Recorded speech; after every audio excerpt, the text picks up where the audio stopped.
Today, I'll quickly show you how to make your very own candles. To see step-by-step instructions, go to the link in the description box. It's wearepurelady.com, but click the link and it will lead you directly to the blog for step-by-step instructions. When making candles, you're going to use the double boiling method. And what that is putting a pitcher inside of a pot so that you can boil the wax.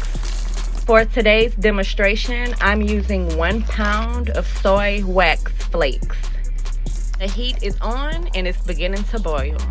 While the flakes are boiling, I'm going to prepare my glass jars by just simply rubbing them with a clean paper towel and alcohol inside and out.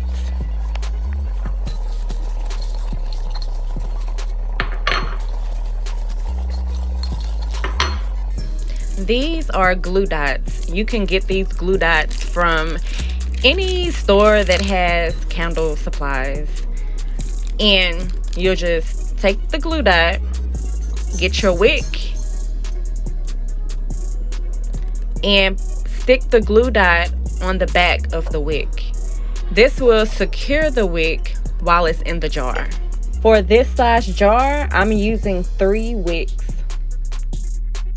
Along with glue dots, it's also good to secure the wicks with a wick bar, like this one. When making candles, it's really important to measure the temperature because depending on the type of wax you're using, it determines what temperature to pour in the fragrance and also what temperature to pour in the jars. I currently have wax on my thermometer, so you can't really see that good. The wax is in the way. Once the wax is fully melted and has reached 185 degrees Fahrenheit, add 1 ounce bottle of fragrance oil and gently mix for 2 minutes to ensure the fragrance is fully mixed into the wax. If you want to add color, you can add color in the very beginning as soon as the wax begins to melt. It's also fun to customize your own stickers for your jars, so get creative. And if you want to make it a business or something you do to bring in money, get creative and make stickers for your jars. I turned the fire off to let the wax cool down to 135 degrees Fahrenheit. Now it's time to pour into the jar. It's very important to keep the wick stabilized. It's a good idea to use something to hold the sticks in place while you pour the wax in.